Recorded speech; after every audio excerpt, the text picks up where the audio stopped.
Hello guys, this is your friend and we are back with a new fanfic. Which is what if Naruto secretly formed a hidden harem of dangerous Kunoichi? Part 1. And if you enjoy this fanfic then please press the like button and subscribe to my channel for more fanfic like this. And now let's start the fanfic.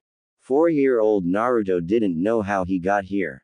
All he remembers was running from a group of angry children who saw him talking to a lonely redhead that could control sand.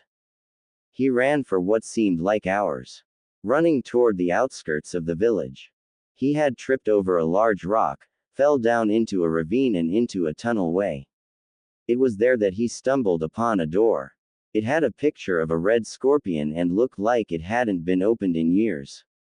Injured and angry with those asshole kids, he pushes the door open with a scowl. He would get back at them later. He looks down a long dimly lit hallway and sees yet another door at the end of it. He makes his way over to it. Whoa! Was all he could say when he lays eyes on what was in the room. There were body parts, tools, weapons and scrolls all over the place.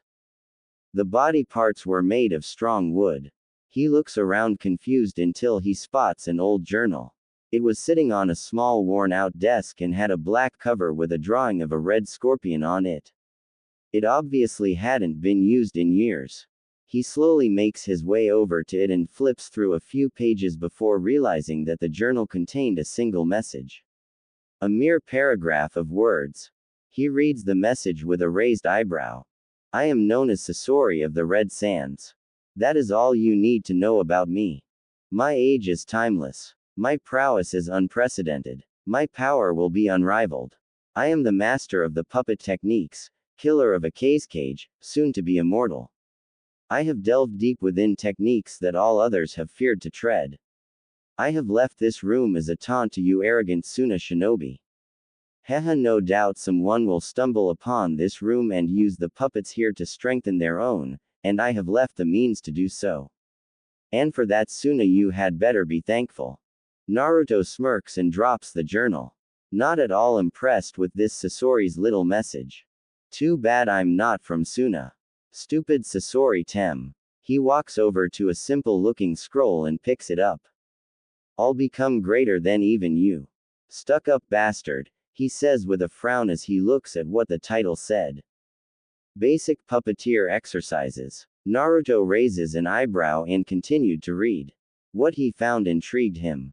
Apparently Sasori used this room exclusively when he created his puppets and even as he trained as a rookie puppeteer. He spent countless hours reading through the scrolls of this room, and now it would be Naruto's turn. His interest grew by the second.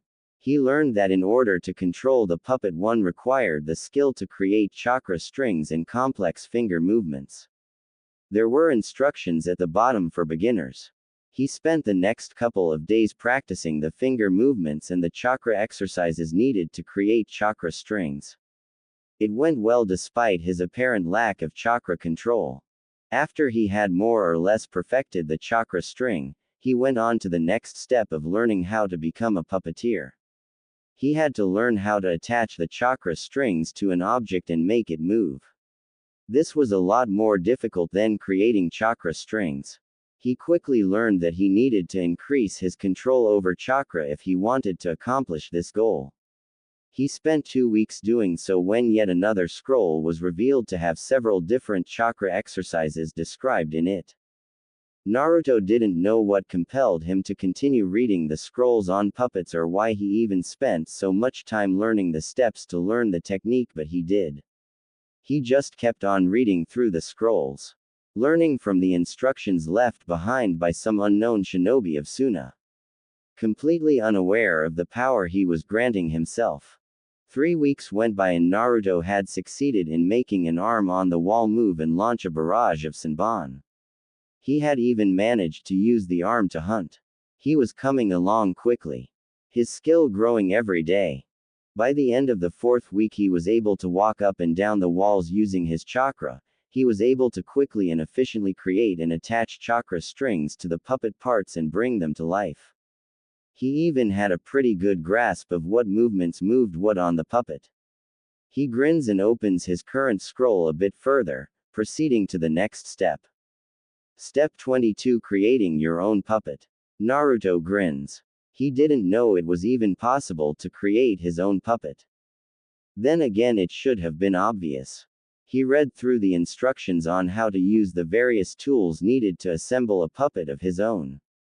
Various screwdrivers, oils, mallets, hammers, and even a blowtorch lie about the room waiting to be used. Naruto grins again and looks around. There were various torsos, arms, legs, a few heads, a lot of different weapons including a large zanbeitu and even some hair. He takes it all in, deciding what to use. He finally settles on a torso that would belong on a young teen, the large zanbeitu and a large ball of yellow hair. 2 months went by. Naruto was covered in oil, dirt and sand. This was by far the hardest thing he had ever indulged in. Creating a puppet was something that took skill and time. He was up for most of the 2 months working on his custom puppet. Hey, I hope Hokage Gigi isn't too worried about me, he says to himself as he makes the final adjustments to his puppet. The rate at which Naruto learned the techniques in the scrolls could have been described as prodigious. His brain soaked up the info with ease and efficiency. It was as if something within him provided him with the right type of deducing skills needed to learn quickly. He didn't focus on that though. He was currently reading yet another scroll as he tightened the joints and various other parts on his puppet.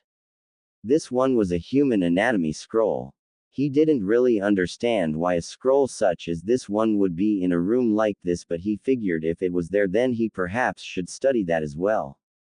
Ah, finally, says an excited Naruto as he finishes his puppet. It was a near-perfect replica of himself, only about 1.5 feet taller. He had the same blue eyes and wild yellow hair. He even had 6 whisker marks on his cheeks.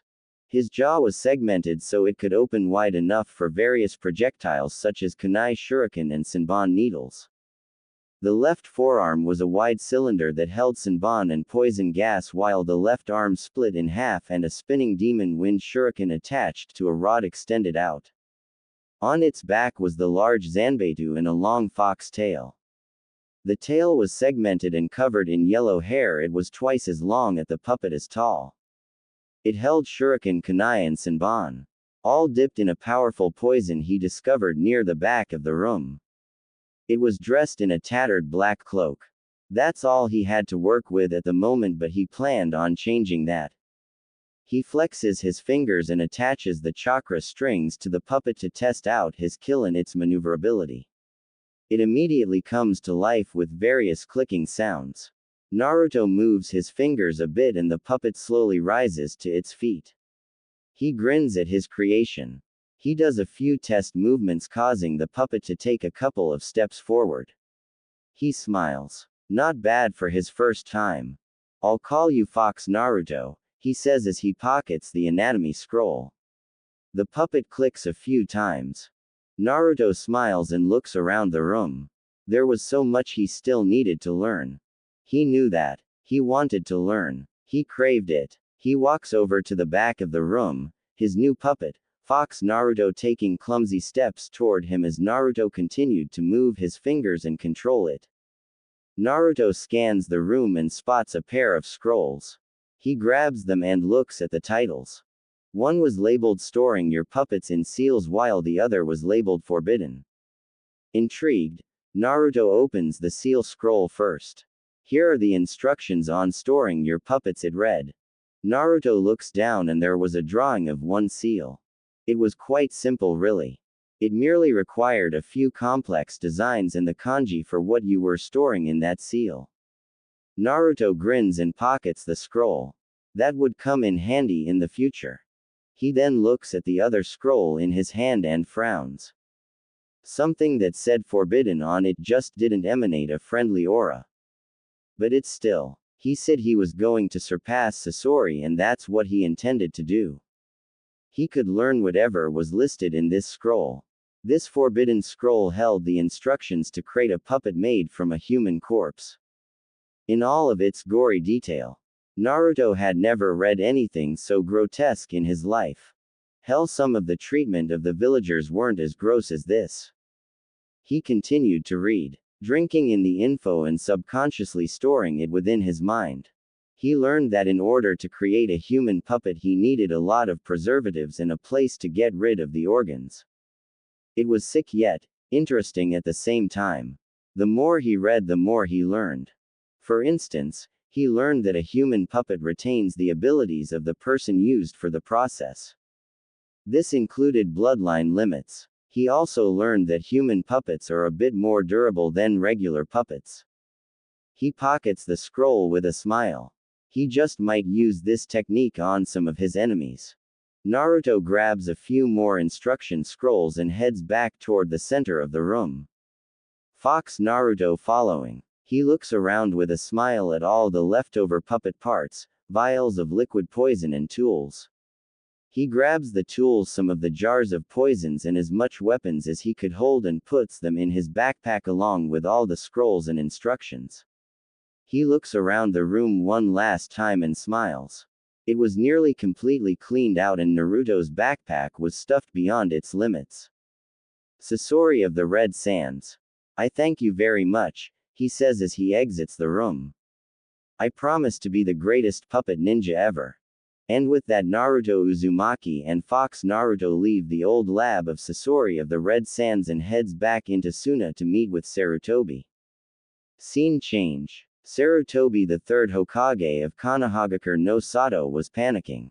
It had been nearly 3 whole months since Naruto had vanished. He was supposed to be back in Konoha 2 weeks ago. But he wasn't about to leave the blonde boy. He knew Naruto must have gotten caught up in something.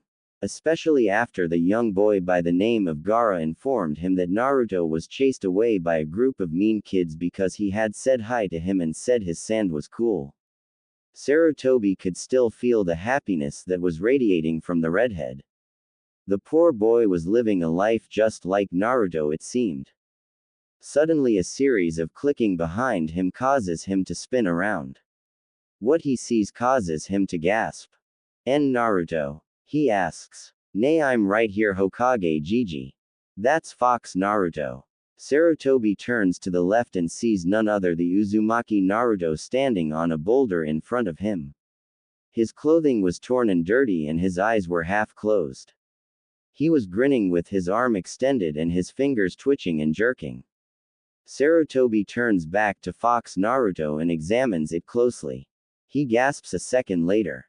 Like it, Hokage Gigi. I created it myself. It was awesome. I found this old puppet room and learned from the scrolls there. Naruto has his puppet leap over the Hokage and take its position next to Naruto. Sarutobi was speechless. Naruto had learned a Suna technique to this level in a mere 3.5 months. It was unheard of. On top of that, he had created his own puppet. Naruto, cool huh? Now I dare any stupid villagers to mess with me. Naruto leaps down to face the Hokage with a tired smile. Without another word, the two then make their way to the exit of Sunagakure. Neither of them notices a small reed head spying on them from a tree with sad smile. The boy sighs sadly before vanishing in a swirl of sand. Time skip. Naruto ran straight home as soon as he entered the village. A large scroll bouncing on his small back as he bounded through the village.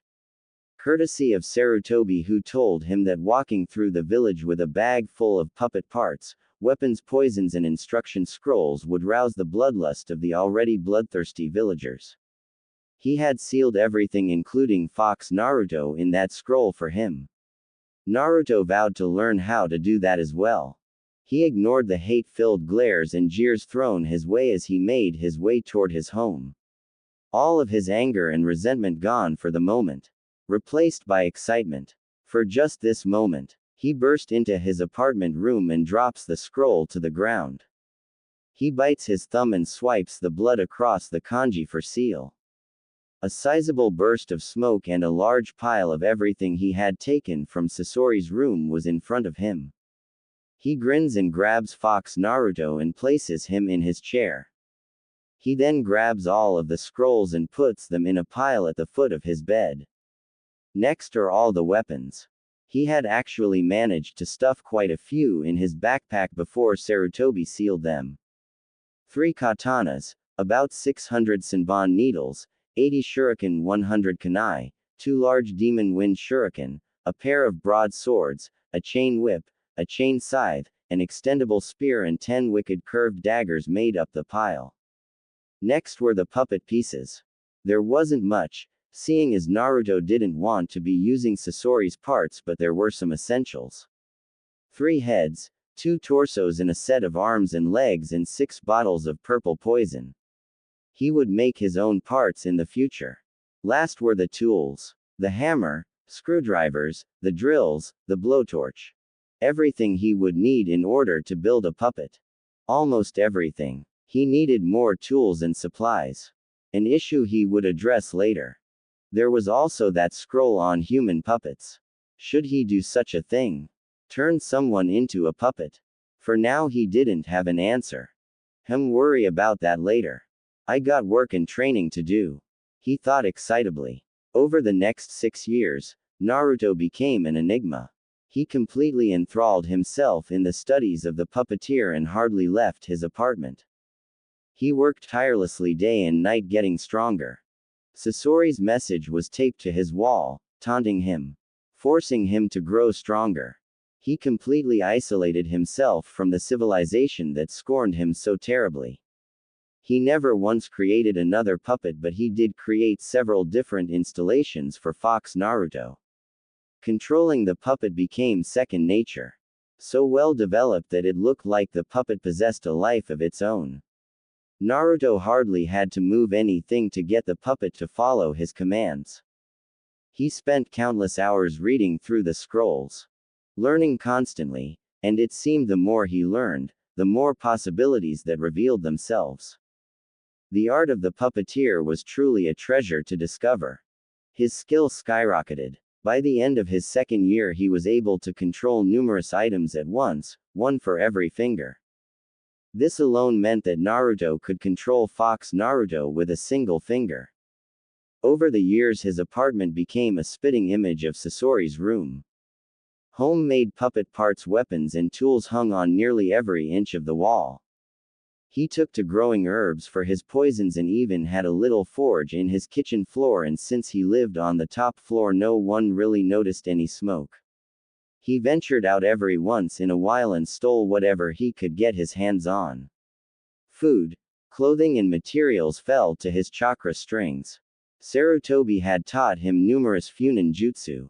This included the one that stored items into scrolls, something that the blonde was greatly happy for. Naruto also began to study weapons. He figured that having all these items around and not be able to use them would be pointless. He took to sparring with Fox Naruto in order to learn them to a decent degree. Currently his favorite weapon was the chain scythe.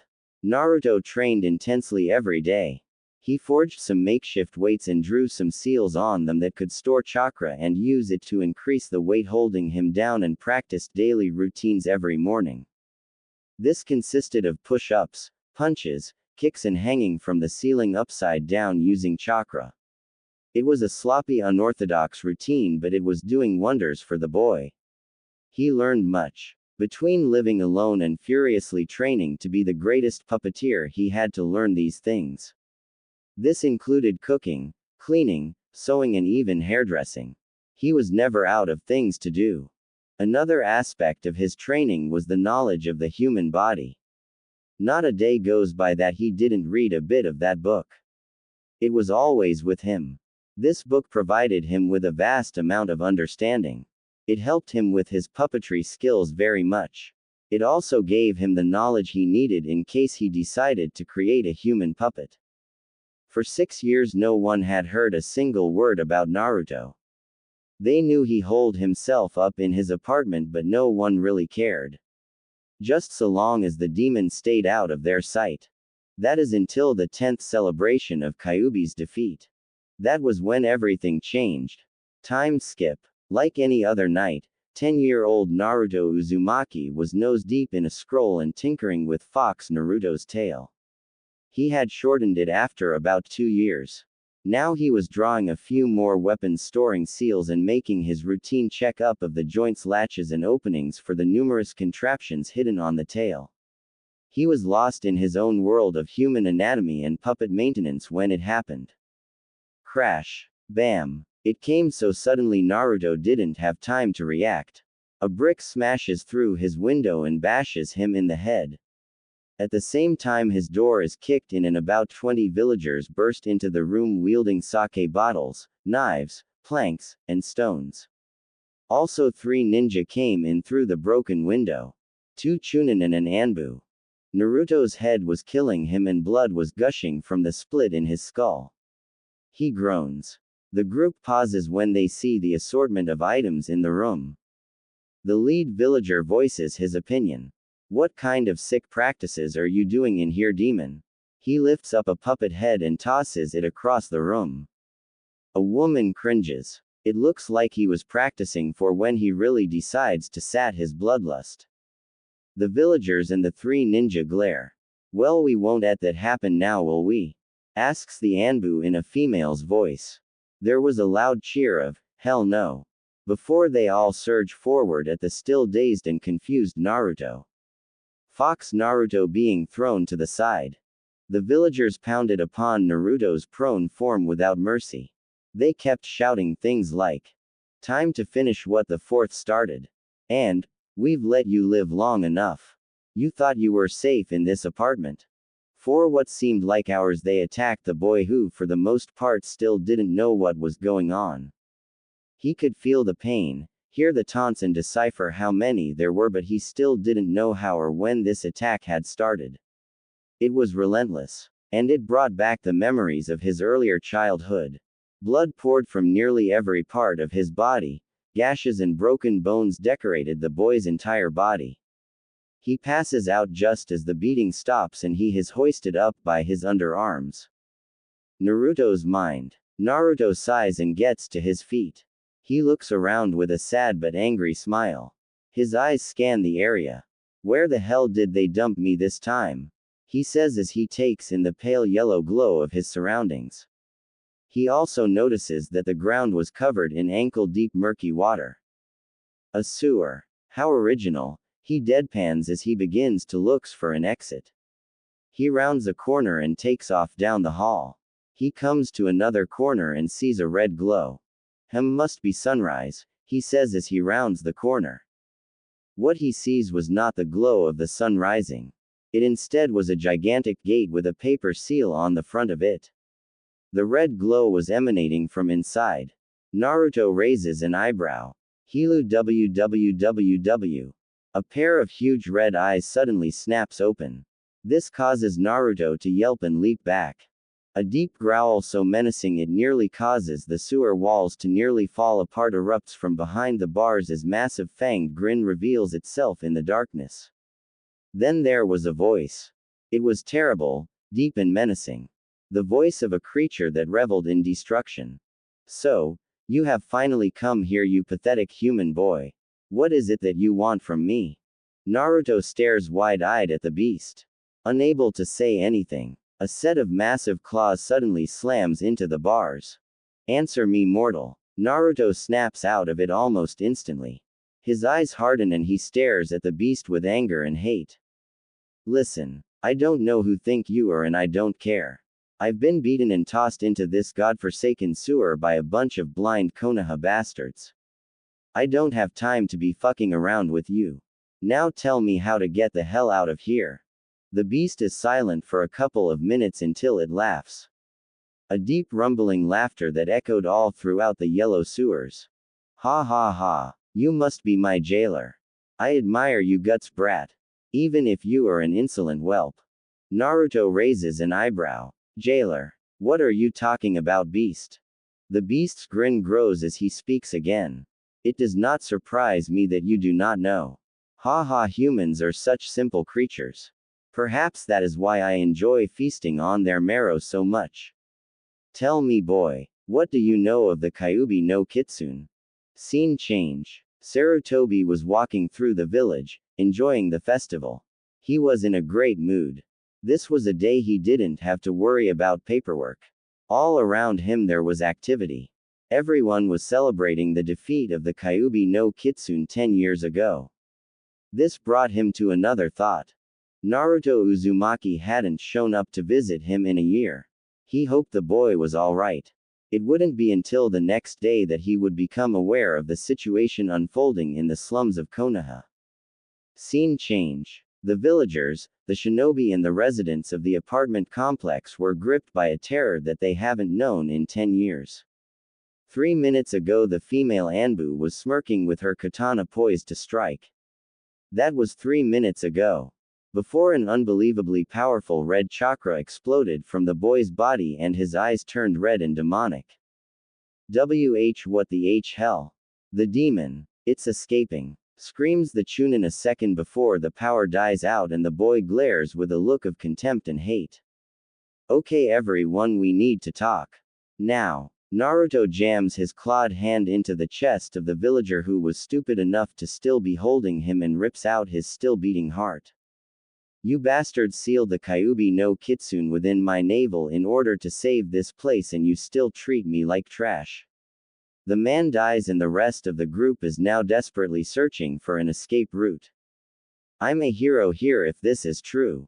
If the Kyuubi is indeed sealed within my body, then I am the only one capable of keeping the beast at bay. He takes a step towards the group and they step back. All except the Anbu. Naruto turns his gaze toward the door where a few people were trying to inch out. And you bastards ignore that rule and make my life a living hell. He raises his hand and attaches a chakra string to the door and pulls it shut, trapping the people inside. Alone. With him. Why is that? And it better be the right answer. He turns his gaze toward the Anbu. Tears beginning to form in his eyes. He raises his other hand and string of crimson chakra shots out and connects to Fox Naruto. The Anbu gasps when the puppet comes to life and glides over to its controller. He jerks his finger and the puppet draws its Zanbeitu. One of the villagers decides to answer his question. He sneers and steps forward. We treat you the way you deserve to be treated, monster. We know what you really are. The fact that your eyes are like that is proof enough. That boy was dead the moment you took him over Kyuubi. Naruto's teary eyes harden and without a word and a slight movement of his finger, Fox Naruto lunges and cleaves the man in half with its Zanbeitu. The Anbu gasps because the puppet moved at speeds that rivaled an elite Jonin. She didn't have time to think though, because with another movement the puppet's tail suddenly splits into 4 sections and wave after wave of Senbon needles and kunai flew from it, killing the 2 Chunin and half of the group. Naruto shows no sign of remorse as he has his puppet lunge again, slashing and hacking the group of people apart with ease and brutality. They tried to run. They tried to scream. They failed. They were doomed.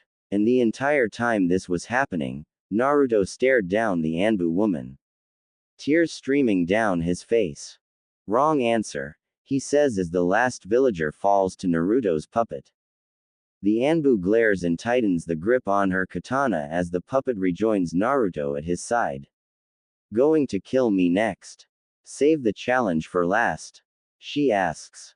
Naruto glares and his eyes return to normal. The red haze around him receding into his seal and the chakra string attached to Fox Naruto turning blue.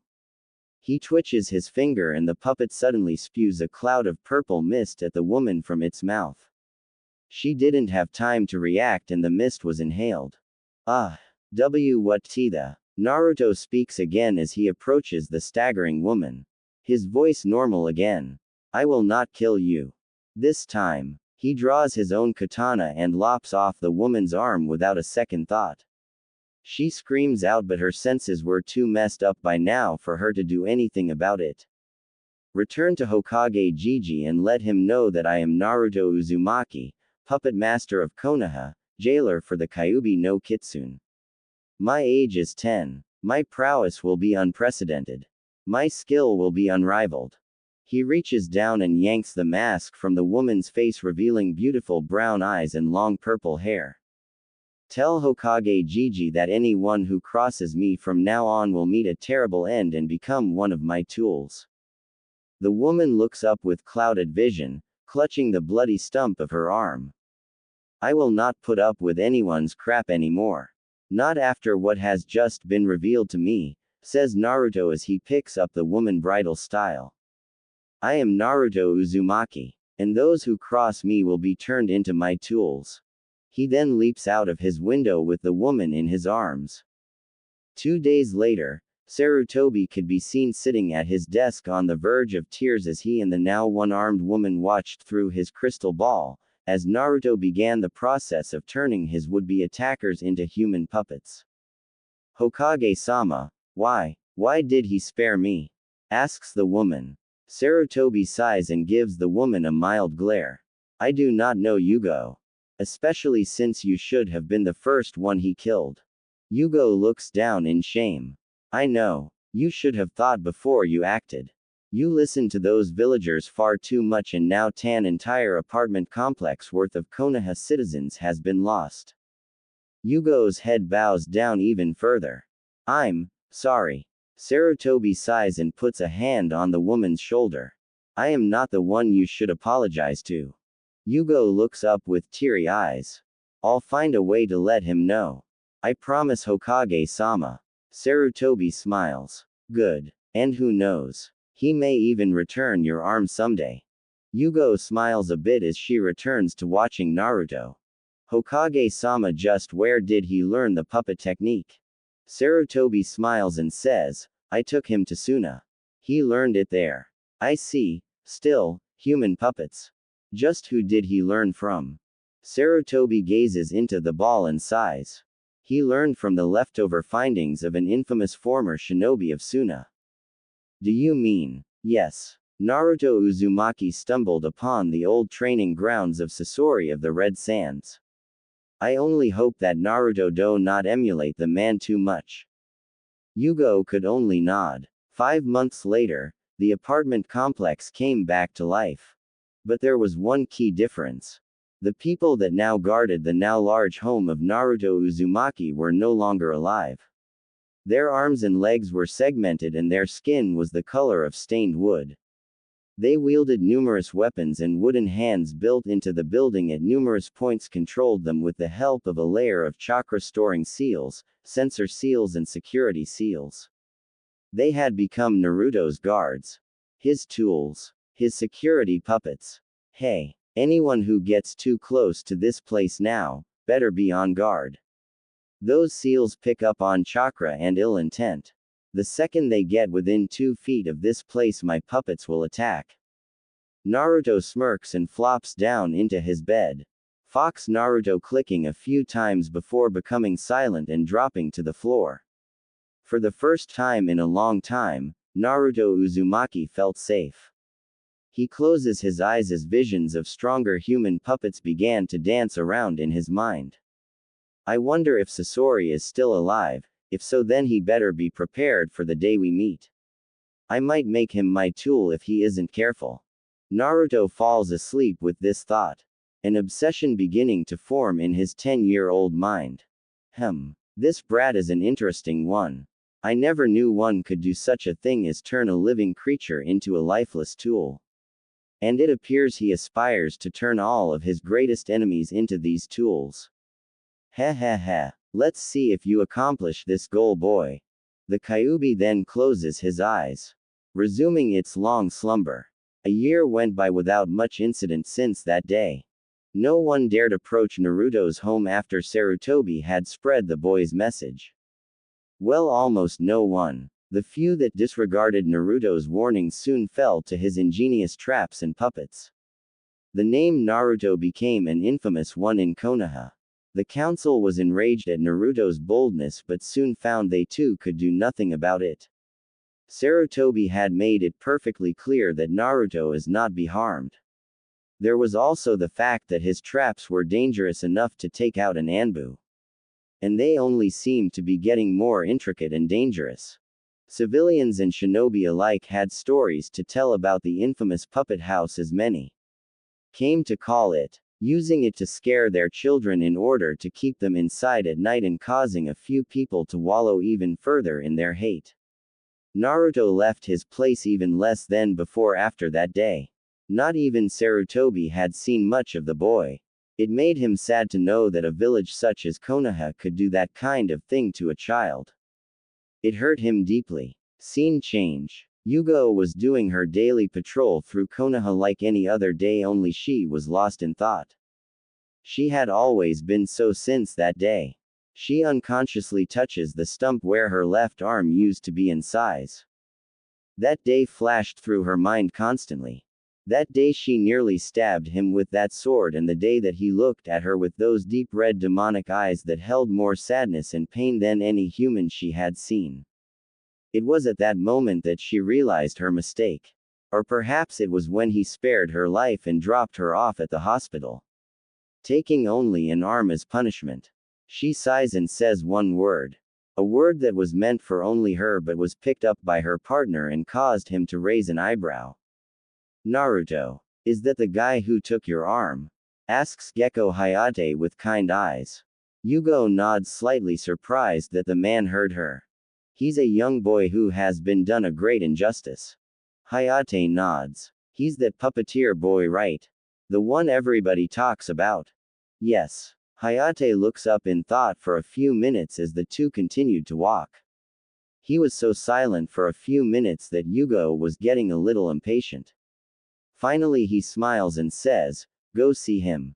Yugo nearly trips over her own foot. "What? I can't do that." "Why not?" asks Hayate. Yugo looks at the man with a bit of a glare. Naruto is an infamous word in Konoha for a reason. I'm not risking those traps of his. Hayate frowns a bit and says, "I think you're just scared to face him." "What? You told me yourself. Naruto took your arm a year back. You also said something about a great injustice. I'm guessing that you were part of this injustice and that's why your arm is missing. This draws me to conclude that you're afraid of what he'll say if you were to finally apologize to him." Yugo looks at Hayate and mentally curses him. His deducting skills were too good for his own damn well-being. "Fine. I'm afraid to face him. It is well known that Naruto is distant from other people. And he very well should be," says Hayate.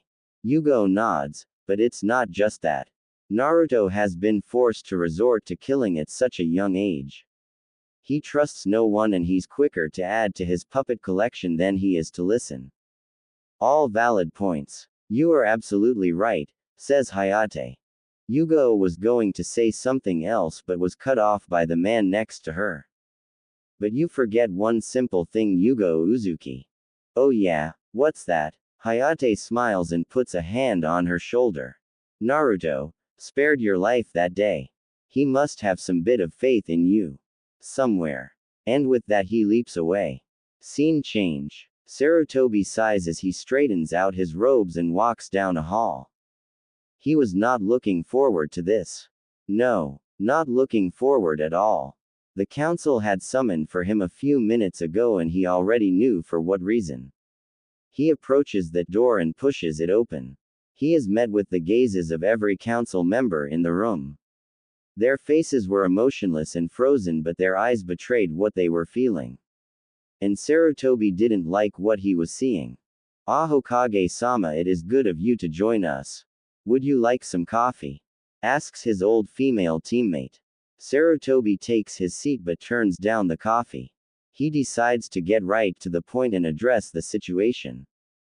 "I'm guessing you all have called this meeting to discuss Naruto?" he asks. One of the council members chuckle. She was a rather attractive woman of about 40 years of age. She was dressed in a red kimono and had jet black hair. "My Hokage-sama, impatient aren't we?" she asks. Sarutobi gives her a piercing look and says, "Just answer the question." A man sitting to the left of him snorts a bit before speaking. "Hokage-sama, was all know how fond you are of that boy and we know how great his potential is. And," says an impatient Hokage, "it's just that we feel that the boy is not stable enough to be allowed to live. We've seen Orochimaru and Itachi. We cannot have another one of those." Sarutobi could feel high anger rising as he comes to a conclusion. And it only rose higher once his conclusion was solidified. We know you care for that boy despite his demon heritage, but he cannot be allowed to live. Hiyashi Hyuga, clan head of the Hyuga clan and member of the council, stands up with a smirk. That is why we have come to a decision to eliminate the boy. Sarutobi's eyes widen. You sent assassins? They nod. But not just any assassins. Hiyashi-sama has sent a team of highly trained Hyugas to deal with him. Nothing will get by their eyes. By now Sarutobi was growling. They should be arriving at their destination right about now, says the black-haired woman. Sarutobi slams his fist into the table. You fools. Do you know what you have done? The council recoils a bit, and then explodes into a mass of undignified yelling. Scene change. There were 4 of them. Highly trained, highly skilled and highly pumped for this job. But nothing in the entire world of shinobi could have prepared them for this. No, Hiyashi had told them that the target's house was riddled with very dangerous traps. What they were not told and what Hiyashi apparently didn't know was that the target's home was one big trap. They spent an hour alone trying to get inside the house, then another 30 minutes trapped in the hallway. They had been scraped and cut several times, and those human dolls moved with the skills and speed of some elite ninja. Explosion seals tested their chitons to the limits, and poison gases tested their ability to hold their breath for minutes at a time. They were sweaty. They were tired and they were angry. This boy's skills in traps was almost unparalleled, and it had them unnerved and on edge. They pressed forward though. Byakugans on full blast so they could at least anticipate the springing of the traps Naruto had set. Hell, if it weren't for Byakugan they would already be dead. Finally they make it to the top floor and to a door marked Uzumaki and push. It didn't budge. Damn it, growls the leader as he pushes again. It still didn't budge. The 4 gaze at the door with their bloodline limits and notice that the door is packed full of chakra. An odd thing, but they didn't really see anything else. This kid's good, I'll give him that, but chakra enforced items are useless against a Hyuga, says the leader as he pumps his own chakra into his palms and slams it into the door. What happens next though made the 4 realize just why the door was packed full of chakra. The door splits apart into 4 sections, swings inward, and about 20 metallic tentacles shoot from the opening and snatch up the Hyugas, pulling them into the void. They felt themselves being pulled down. Further and further underground.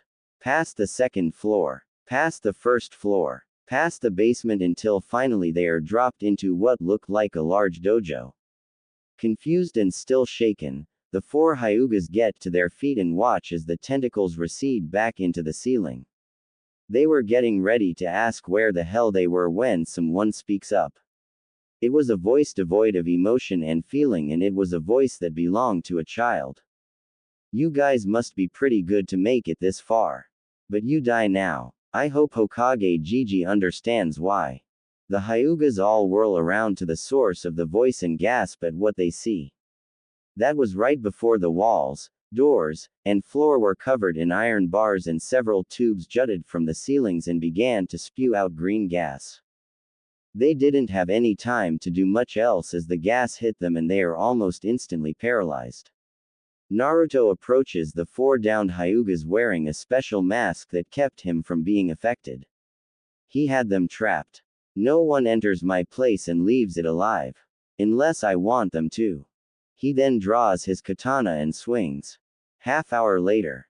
Yugo was standing in front of Naruto's home trying to find the best way to approach it without getting filleted by his puppet's guards. She had looked all around the former apartment complex but still couldn't find a decent way in. She contemplated just going in the front since it looked like the traps there had already been activated. There were even a few broken puppets. Finally, after a few more minutes, she takes a deep breath and decides to walk calmly up to the front door. Bam! What the hell? Screams Yugo as the front door is suddenly blasted out and nearly takes her head off. She had to bend completely backwards in order to avoid the flying piece of wood. A task that had her back screaming in protest. She gets back to her feet and brushes a bit of dust out of her eyes. What the hell was that? She says as she focuses her attention back at Naruto's front doorway. She gasps at what she sees. Naruto emerges from the doorway with an expressionless face. His wild blonde hair tied up in a waist-long ponytail. Yugo notices that he had grown little taller. His deep blue eyes having gained the attributes of a seasoned warrior. Someone that has killed numerous times. His muscles were coiled and defined. Ready to spring into action at a moment's notice. He was dressed in a pair of baggy torn-up orange shorts and an open orange jacket. A bloody katana was held in his hand and a battle chain was wrapped several times around his waist. He looked quite handsome for an 11-year-old boy. Yugo could only gape as the boy walked past her carrying a severely slashed-up dead Hyuga on his shoulders, and behind him was his signature puppet fox Naruto dragging two more bodies behind it by the feet. The puppet had changed the most. It no longer stood upright. It was now hunched over into a crouching position and walked like the Antiform in Kingdom Hearts 2. The large Zanbeitu was still strapped to its back and its hair was still bright yellow, but now it had a pair of red fox ears and clawed hands. It was dressed in an orange and blue yakuta and now had 9 red tails instead of 1 yellow one. Yugo couldn't help but think of the Kyuubi at that moment. Assassins, says Naruto plainly as he passes by the Anbu woman. She merely nods without thinking and lets him continue his way toward the Hokage Tower. She could say nothing. Her entire being racked with guilt for having a hand in turning Naruto into what he is today. She could only say one thing as he disappeared around a corner and scared the hell out of the villagers nearby. Naruto. Scene change. Naruto briefly acknowledged the presence of the Anbu woman as he passed by her. He had other things to attend to, such as getting to Hokage Gigi and asking him why there are assassins coming at him. Not that he cared, especially given the nature of the assassins. It only meant a powerful new puppet. He ignored the frightened cries of the villagers or the shouts from the shinobi as he made his way toward the Hokage Tower, dragging the bodies of 3 dead Hyugas behind him. Scene change. The council room was in a complete state of disarray and chaos. As soon as Sarutobi had called them all fools, they exploded into a jumbled mess of outrage and denial. Hokage-sama, you can't possibly believe that the boy is capable of killing 4 highly trained Hyugas. Yells Hiyashi. I agree. No matter how good his traps may be, he still does not have the skill to take them on and win. The Byakugan can see through all. They'll be able to anticipate and avoid the freak's traps, and once they get to the boy itself, then they'll easily deal with him. Sarutobi sighs and says, Naruto Uzumaki is not the type of person to slack off. Even before that incident a year ago, he was a determined, hard-working, intelligent boy. Naruto won't grow weak in other areas while his puppetry shoots through the roof. I can almost guarantee that his trap-setting abilities aren't the only things to improve over that time. He'll be evenly skilled in every aspect of combat. Another council member snorts. Even so, Hokage-sama, those 4 Hyugas are at Anbu level. Even if the boy has improved, he still is no match for them. Hokage-sama, you place too much faith in the boy. I cannot understand why it is that you even protect him anyway. Sarutobi sighs and goes to retort, but is interrupted by yet another council member. The clan head of the Nara clan, Shikaku. All of you are too troublesome. It is in my opinion that if Hokage-sama has so much faith in this boy, then we should as well. I mean, if the boy was truly a demon, then Konoha wouldn't exist anymore. PFF, what would you and your clan of lazy SS no Nara? Sitting around doing as little as you can. Like you would know how things work in a village that you deem to troublesome to deal with, says a woman with brown hair. Shikaku glares and says, troublesome, narrow-minded bitch.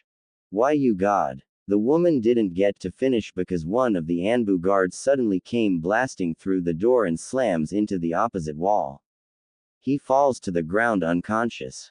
All activity ceases after that as the very subject of their heated conversation slowly walks into the room with his puppet and carrying 3 dead Hyugas. He was covered in blood and looking neutral as always. He drops the body he was carrying and has Fox Naruto drop the other 2 next to it. Hokage Jiji, says Naruto looking right at Sarutobi. The council was stunned and Hiyashi's eyes were as big as saucers. Sarutobi looks right into Naruto's cold blue orbs and says, "What is it, Naruto?" The boy wipes the blood off of his katana that sheaths it while one of Fox Naruto's tails relaxes after delivering the blow to the guard. He points to the bodies and says, "I think these 3 belong to you."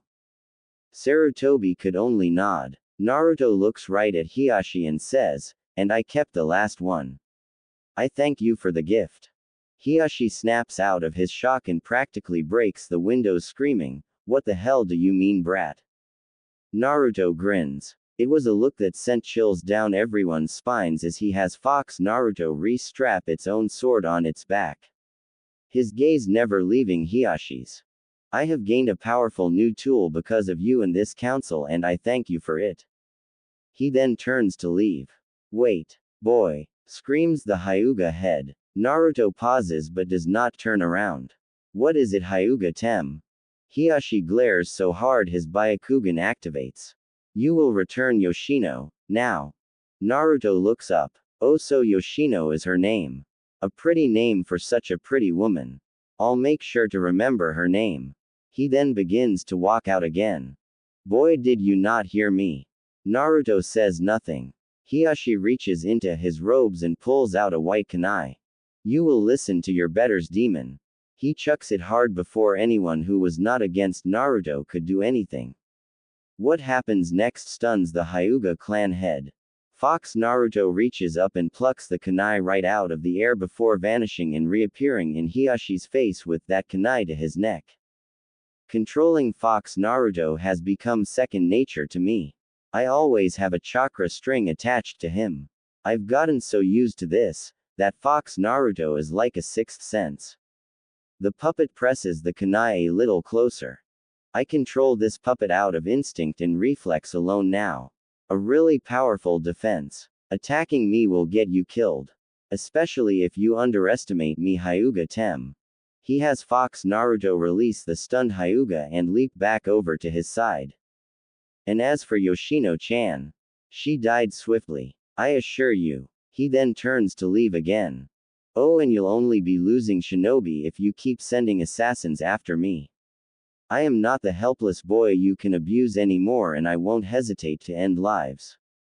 Including yours if it becomes necessary." He smiles slightly at the old man. "Goodbye, Hokage Jiji." Naruto wait. Naruto pauses and turns to face Sarutobi.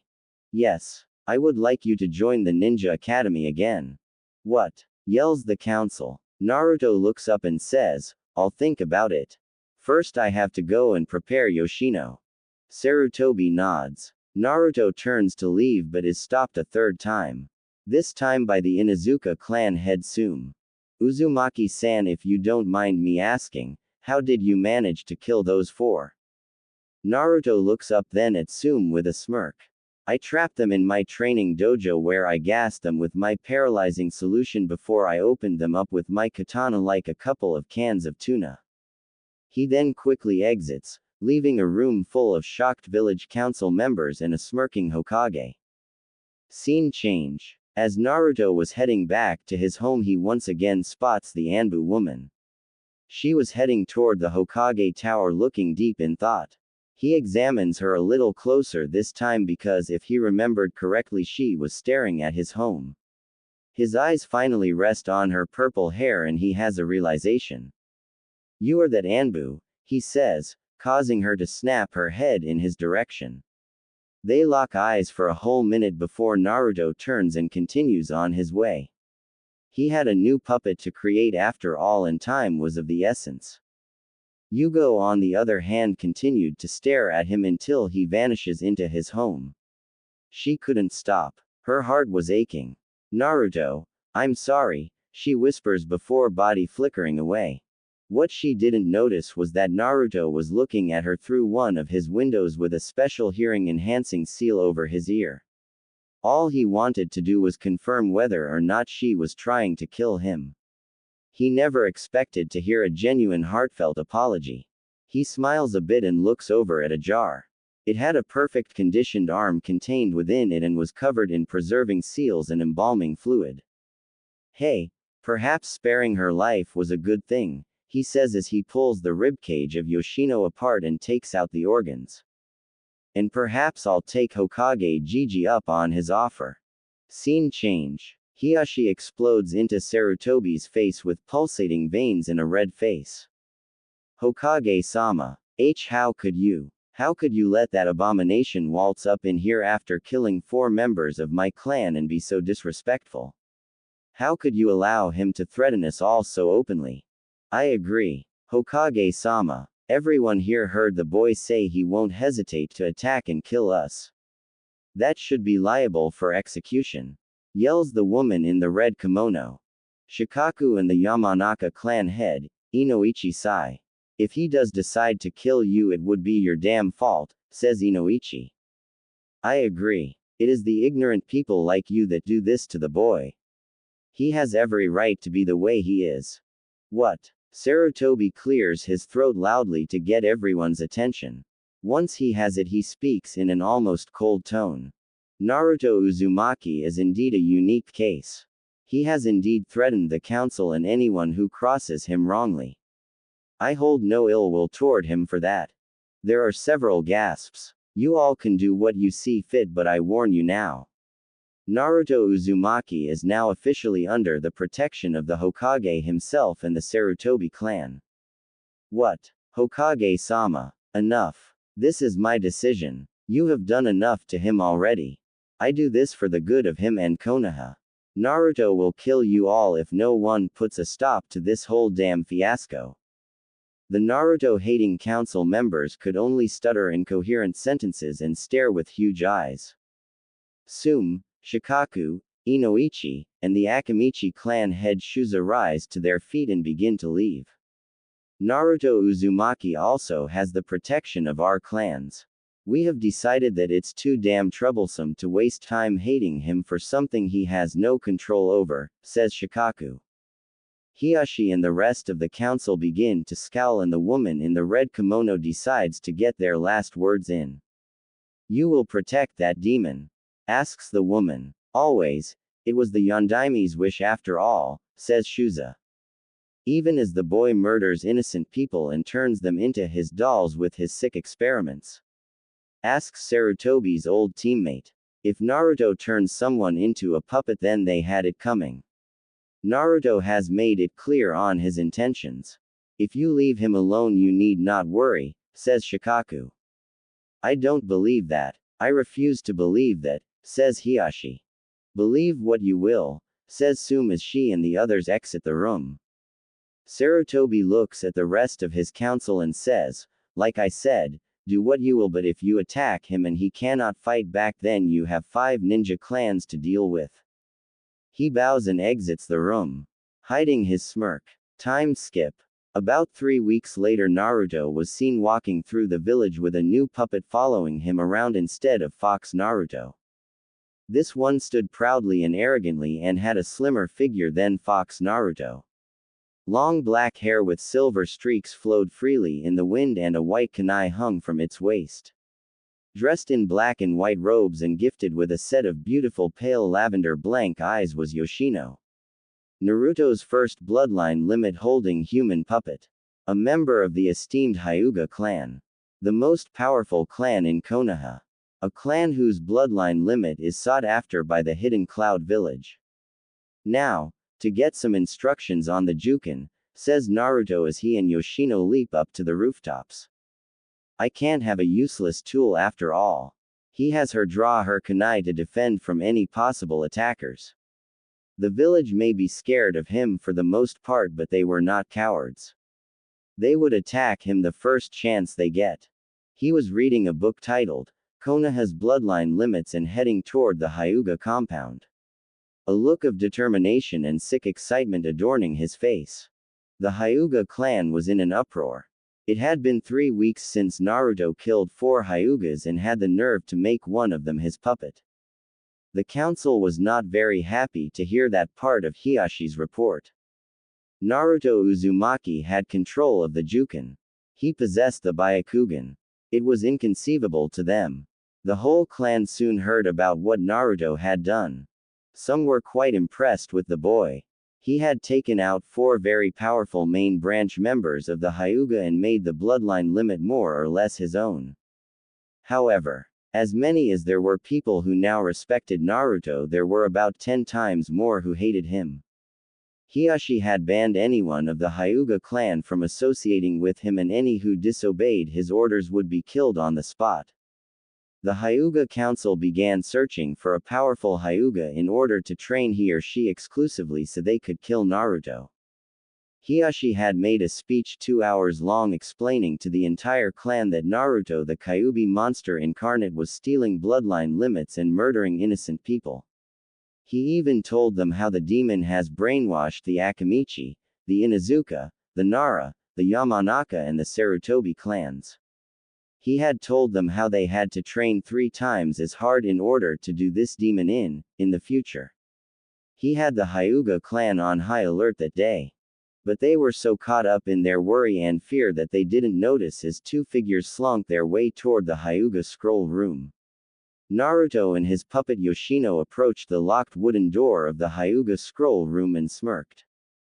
This was too easy, he says as he disables the somewhat simple in his opinion traps that lined the door. After he was done, he picks the lock and walks in. The room was filled with scrolls. Naruto grins. He was in the heart of the Hyuga clan. He had access to all of the secrets of the Hyuga clan and was about to steal everything here. He pulls out an empty storage scroll and begins to draw the necessary seals. Who are you and what are you doing here? Naruto whirls around with his hand on his battle chain and sees a pair of Hyuga girls. One was about 8 years old and her eyes looked angry and intrigued at the same time. She had long dark brown hair and was dressed in a black Hyuga-style training outfit. Her face showed very little emotion. The other girl was the complete opposite. Her face showed numerous emotions and she looked unsure of herself. Fearful even. She has short dark blue hair and looked to be his age. She was dressed in a thick off-white jacket and black ninja pants. She was looking away from him as if afraid. He smirks slightly at this. She had every reason to be afraid of him. The younger girl notices his smirk and glares. Answer me or face the consequences. Naruto nearly laughs in this girl's face. Who was she to dish out threats? Was she that good or just full of herself? He mentally shrugs and gets to his feet. My name is Naruto Uzumaki, and this clan has something I need. Naruto barely heard the older girl gasp. I see, says the younger girl. What is it you are searching for? Are you looking to learn how to use that puppet of yours to its full potential? Naruto smirks. This girl was more intelligent than a kid her age should be. You realize that you won't be able to utilize the Byakugan, she says. Naruto shrugs. It is not the Byakugan I care about. I need to learn the Juken and any other Hyuga fighting style. Your eyes' abilities are useless to me. The younger girl raises an eyebrow. I see. You wish to master the Juken through Yoshino. Since she is a puppet, she wouldn't be able to do the Juken if the controller does not know the proper movements. Exactly, says Naruto. Now if you have no more questions, I have little time. He crouches back down and continues drawing the seal on the scroll. But there is still a couple of problems, Uzumaki, says the girl. Naruto looks up at her. And what are those? He asks.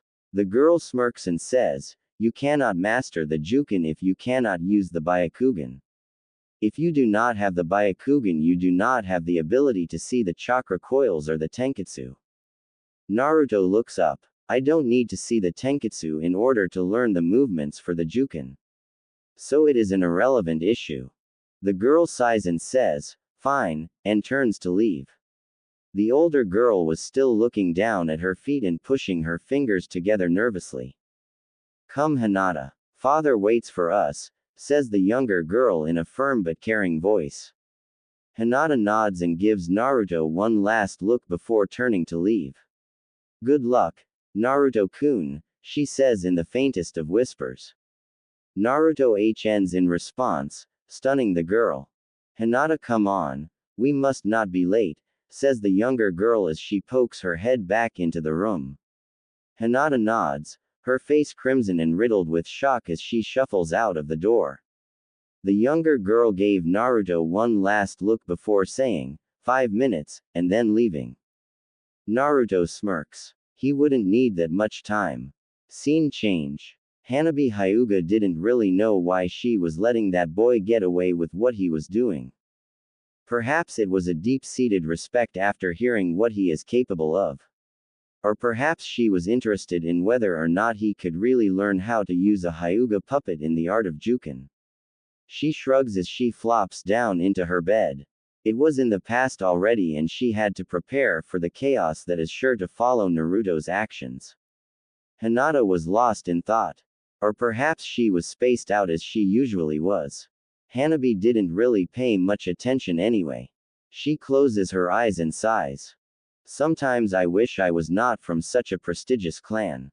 Scene change. Naruto walks into his room with a smirk and flops down onto his couch.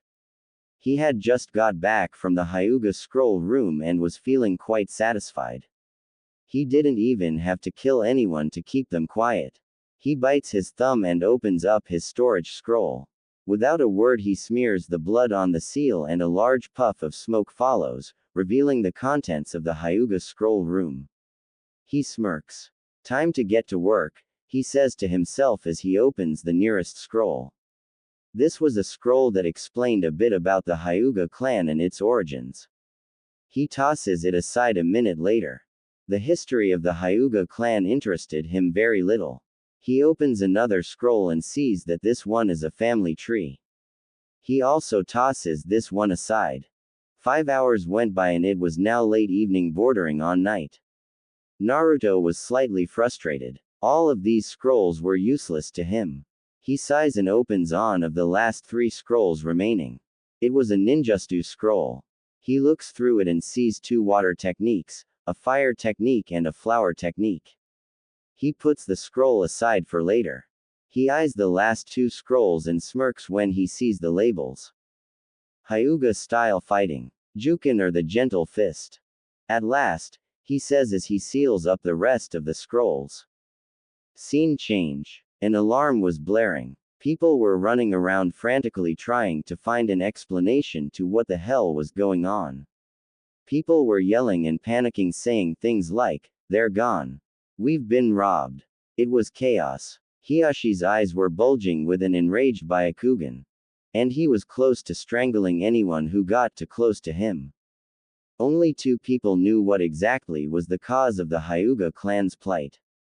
Hinata and Hanabi sat in their rooms lost in their own thoughts about a certain blonde. Hinata didn't know what to think of the boy. She didn't really know him well and he completely vanished from the academy about a year ago. Like everyone else, she now knew of his current choice of attitude. She was scared of him a bit. He could effortlessly kill and transform someone into a puppet and his eyes were dead to the world. Void of all emotions and feeling, but at the same time revealed a deep void of pain and sadness. Hinata sighs and says, "Naruto-kun," in a whisper. Hanabi didn't think much of the puppet user. She was intrigued when she heard he could turn people into puppets and was surprised when she found him in the scroll room getting ready to seal everything into a storage scroll, but his attitude didn't really bother her much. Nor did his morbid style of ninjutsu. If anything, she was fascinated by it. Puppetry was something she had never heard of. She closes her eyes and another pair distraught Hyugas rush past her room. "Uzumaki, you interest me," she says.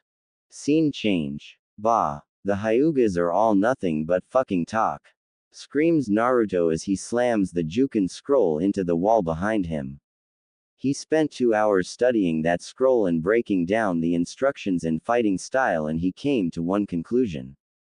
Hyugas are weak. He had discovered after reading that scroll that the Jukin is the only thing that gives the Hyugas any form of fighting ability.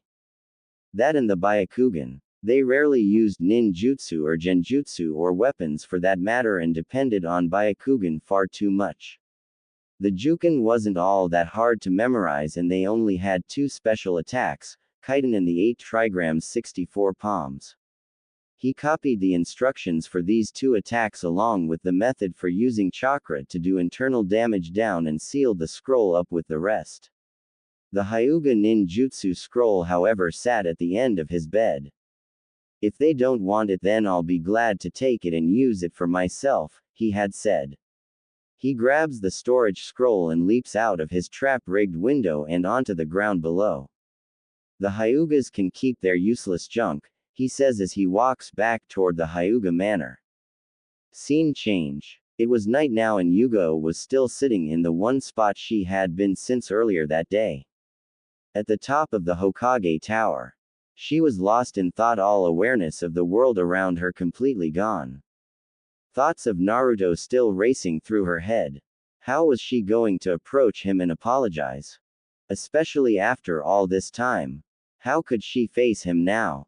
Hell, even if she did manage to gather the courage to face him, he'd probably just scoff and tell her to save her pointless apologies. After all, it's not like severe changes of heart like the one she had gone through happen all the time. If anything, Naruto was a paranoid but intelligent boy. He wouldn't just accept her without any questions. Then again, he did spare her that day. But perhaps it was merely so she could deliver his massage to Hokage-sama. She cringes at that. Had he really only spared her out of necessity? She was filled with so many unanswered questions. So much doubt. So much fear. Uncertainty. She sighs and looks up at the moon, ignoring the distant blare of the Hyuga Manor security alarm. Her hand unconsciously resting on her stump. Uzumaki-san, she mumbles before closing her eyes. I have to apologize for the wrong I have done you. Time skip. The next day Sarutobi awoke to a scene of all hell breaking loose. The area near the Hyuga compound was all chaos. Shouts and screams and people doing jutsus echoed all throughout the village, and a huge crowd was watching, jeering one opponent while cheering on the other. He practically flies over to the area and sighs at what he sees. Yeah, Hokage-sama is here to witness the demon's demise. Yells one villager only to have a Senbon jam into his neck and drop him. Courtesy of a glaring Naruto who dodges an attack from Hiashi at the same time. Shut it, fool, he says with a sneer. Hiashi was blind with fury and was attacking Naruto like a bat out of hell with Jukin strikes and chakra flying all over the place. Naruto was smirking at the Hyuga clan head while evading his attacks with ease. Damn it, brat! Screams the Hyuga as he lunges again at high speed. Naruto ducks under the attack, then back handsprings away. What the hell is going on here? And get that villager some medical attention. Yells Sarutobi as Hiashi charges. This little abomination has broken into the Hyuga compound. Yells Hiashi. Naruto punches Hiashi in the gut, getting a grunt form. The man then shoves him back. Quit your bitching, Hyuga. I have returned everything, so there was no harm. Hiashi charges and attacks with renewed vigor. I'll kill you. He screams. This causes Sarutobi to widen his eyes. And for good reason, because as soon as Hiashi mouthed those words, the look on Naruto's face completely transforms from a smirk to one of rage and fury. Better fighters than you have tried. He then bites his thumb and pulls back his sleeve, revealing a tattoo seal for Fox on his wrist while leaping further away from Hiashi. Fine then. If you want to fight to the death over something so trivial, so be it. He smears his bleeding thumb across the seal and Fox Naruto appears in all its nine-tailed Zanbeitu-wielding glory. Sarutobi gasps as Fox Naruto and the puppeteer both vanish at the same time. Clang. Time seemed to freeze at this moment. Everyone who was watching this fight couldn't help but marvel at the boy's speed. It was near Jonin level. A cloud of dust had kicked up, but one could clearly hear 3 people breathing. When it clears, everyone gasps. Naruto and Fox Naruto were right in Hiyashi's face, and Sarutobi's right hand was holding Naruto's left wrist, which was gripping the katana whose tip was poking Hiyashi's neck enough to draw a bit of blood. Naruto's right hand was holding a senbon to Sarutobi's kidney, but the pinky was extended and controlling Fox Naruto.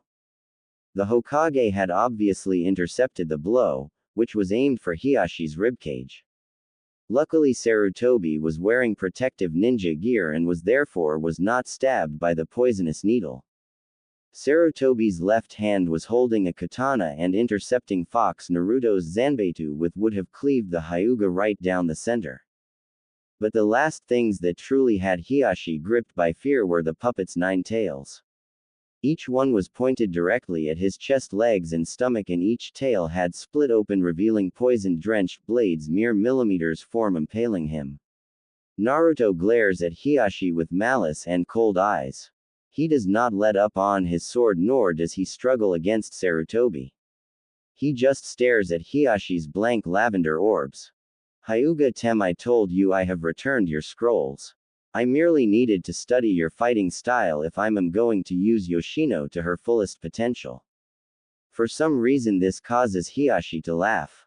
As if you could master the Hyuga style to its full potential. You cannot use the Byakugan, and a Byakugan on a puppet is useless. Naruto presses his katana a bit further. You and your clan are a bunch of over-credited pompous weaklings. As I have said to the 2 girls yesterday, I do not need the Byakugan to use the Juken. I will master the Juken through Yoshino, then I will improve it. Take it beyond what you bunch of fools ever could. PFF, go ahead and try demon. Naruto's eyes flash red for a second. Oh, I will Hyuga Tem, and once I do, I'll have you groveling at my feet begging me to show you my techniques. Naruto struggles against Sarutobi's arm for a second, trying to press his blade further into Hiyashi's neck. Enough, Naruto. Stand down, says Sarutobi. Naruto looks into the old Hokage's eyes for a second before his gaze softens. He relaxes Fox Naruto and withdraws his katana and steps back. Sorry, Hokage Gigi. He pauses for a second. But not for that Hyuga, he says. Sarutobi raises an eyebrow. Naruto smiles a bit and points to the hole near Sarutobi's kidney. Sorry for nearly stabbing you. He then turns to leave when Hiyashi speaks up. Tell me, boy, how it was you were able to counter me so easily. Naruto smirks and says, I learned everything I know by reading scrolls. Studying your one fighting style was easy enough. He then reseals Fox Naruto and leaps away. Hokage-sama, are you just gonna let that monster go? Yells a villager. He's nothing but AD. Thwack. The man falls to the ground with a kunai jammed in the back of his head. Sarutobi sighs. Hiyashi-san, I suggest you go and clean up. All of you villagers returns to your homes at once. The villagers do without any more comments. Sarutobi body flickers away, leaving behind a stunned Hiyashi, a gaping Hanabi, a few unconscious Hyugas, a shivering Hinata, and a gasping branch house Hyuga of about 11 years old whose forehead sported a green seal. Hiyashi snaps out of it and starts barking out orders. You there. Dispose of that corpse. You wake up those fools. You and you. Go check the scroll room. Make sure that Demon Boy was telling the truth. He then turns around and sees a frightened Hinata and a nervous-looking Hanabi. And you too. We need to talk. Scene change. The village was abuzz with talk about the demon doll maker invading the Hyuga clan and trying to kill Hiyashi. Naruto inwardly smirked as people shied away from him. It meant that he could get back to his home without any trouble or killings. He thought about the time and realized he only had an hour before he had to get to the ninja academy. Hopefully Hokage Gigi had informed them of his impending arrival. I wonder just how they'll react, he thought. Surely he would receive a lot of negative attention and the teachers would be less than happy to teach him a bit. He scoffs at that a little. There was very little they could teach him save for ninjutsu and genjutsu, and that was the reason why he was going.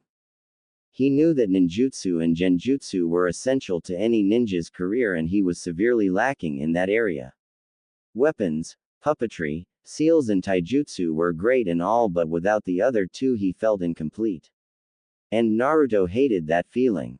It made him feel weak. And besides, one cannot become the greatest ninja if he cannot master all form of the ninja arts. He arrives at his home and sighs when he sees the broken remains of two of his puppets and two trails of blood leading inside. Naruto sighs when he walks in and sees two dead chunin with several poisoned senbon needles sticking out of their backs and the puppet of a young woman hovering above them and prepared to throw more. Some people never learn, he thought as he grabs the two bodies. Those two puppets they destroyed will need to be replaced. Scene change. Sarutobi sighs heavily as he takes another swig of sake. Naruto was one problem after another. The boy did whatever he wanted and it irked the council to no end that he would do nothing about it. Sarutobi didn't fear Naruto, but he didn't bother to mess with the boy either. In his opinion, Naruto can act the way he wants. It's the least he could do after the way Konoha has treated him. He takes another drink and rolls up a scroll before tying it to a messenger bird's leg. Almost forgot to send this to the academy, he says with a bit of a slur. Scene change. Yugo Uzuki was relaxing in her home watching the television when there was a knock at her door. She sighs and get up. Yeah, I'm coming, she says as she opens the door. Hello Uzuki-san. Yugo instantly glares. What the hell do you want, Danzo? Danzo smirks and enters Yugo's home. He walks over and sits down on the couch. My Yugo, is that any way to speak to your former captain? Yugo glares. I'll speak to you in whatever manner I see fit. Now why the hell are you here? Danzo grins and says, oh nothing really, I'm just here to talk to you about a certain blonde puppet using jinchuriki. Yugo's eyes widen a bit and she says in a whisper, Naruto. That's right, Mr. Uzumaki Naruto. Konoha's puppet user. And a damn good one at that. Yugo scoffs. Konoha's my. Naruto serves no one in this village. Danzo looks up and says, perhaps you are right, but I did not come here to talk about who the jinchuriki serves but whether, who he could be serving in the future. Please old man. It's true Yugo-chan. I have witnesses Naruto's skill and his potential is boundless. We must get him under our control. Yugo scoffs. Good luck with that. Danzo smirks as she touches the spot where her left arm used to be. You remember that day, do you not? The day the Kyuubi vessel stole your arm. Yugo scowls. That demon vessel's name is Naruto Uzumaki and you will address him as such while in my home. Danzo frowns a bit. Fine then. The day Naruto stole your arm changed, you did it not? What are you talking about? Yugo was getting angry now. Danzo smirks and says, your emotions came back that day. So what your point, old man? Danzo smirks and gets to his feet. Help me get the one you've grown emotionally attached to, or I'll send my root Anbu after him. Not even someone of his power can take them all on and win. He exits Yugo's home. Good day Yugo-chan. You have until he graduates from the Ninja Academy. Yugo's eyes were wide. She could only stare at her door where Danzo was. The threat kept playing over and over again in her head, and the worst part was that Danzo would actually do something like that too. He would carry through with his threat. Naruto was strong. That much was certain, but not even he could withstand an all-out attack from the root Anbu. Her eyes harden. I won't play by your rules, Danzo, she thought. I have to find Naruto. She then exits her home and takes off toward Naruto's place. Time skip 1 hour. The classroom was abuzz with excited talking and laughing as this year's academy students chatted with each other about the daily events of their home village. They were chatting for about 20 minutes before two men finally walked in and told them to be quiet. One was a darker-skinned man with a scar across his nose and a pineapple-style hairdo, while the other had shoulder-length silver hair. Both of their faces were kind and gentle but held a lot of authority in the classroom. Iruka and Mizuki looked at the students, proud that Konoha was raising so many promising young ninja. They felt honored to teach them. Alright class, listen up. Today we are going to be studying the history of other shinobi villages. There was a bit of groaning from the students, but Mizuki quickly silenced it. Now children, do not worry, it's not as bad as it sounds. Sensei, you always say that. Yells a young Inuzuka boy. Yeah, what's up with that? Yells another boy. The two teachers sweat drop as the class explodes into protests. Hey, listen up. This knowledge is also vital to being a ninja. So pay attention. The class quiets down after a couple more minutes. Now, as I was saying, the world consists of tap tap tap. What now? Says Iruka, causing Mizuki to chuckle. Iruka makes his way over to the window and opens it. A messenger bird sops in and lands on the desk. It's from Hokage-sama, he says as he takes the scroll from the bird's leg and opens it. What's it say, sensei? Asks a young Akamichi. Iruka smiles and says, it appears we have a new student on his way here. He reads the scroll a bit more. It says that this new student has trained in solitude for a while and needs to learn a bit more on ninjutsu and genjutsu. What's his name? Asks a pink-haired girl. Iruka reads further, then drops the scroll with a gasp. Oh no, it's... Before he could finish, the door to the classroom opens and a reasonably short blonde kid with 3 whisker marks on each cheek steps in. His arms were crossed and his pants and shirt were bright orange. He had a katana, a spear and a battle chain on him and a tattered blue open cloak. Everyone in the classroom gets one good look at the boy and recoil in a bit of fear. Only one person had the courage to speak in the presence of this boy. He was a young Uchiha boy who looked just as emotionless at the blonde before the classroom. He utters 2 words and 2 words alone. Words that would soon send the classroom into disarray and chaos, for they too knew of what this boy is capable of. Uzumaki Naruto, says the young Uchiha. Naruto was never a guy that reveled in the terror of others, nor did he ever actively seek to terrorize those who have not wronged him yet, but he had to admit to himself as he looked upon the fearful faces of the students before him that it felt pretty liberating to some degree. Of course, there were still the few that were boldly facing his presence without any hint of fear, and he felt a bit of respect for those 4. The Uchiha didn't surprise him much. Of course, the boy didn't fear him. He was an Uchiha after all, and their arrogance was as great as the Hyugas. The boy was staring right into Naruto's eyes as if trying to size him up. No doubt thinking the stories about him are overemphasized. He scoffs slightly at that. On night in my home would scare his shitless. The next was the Nara boy. Naruto was amused by every member of this clan. They were all highly intelligent, but some of the laziest bunch of people he had ever come across.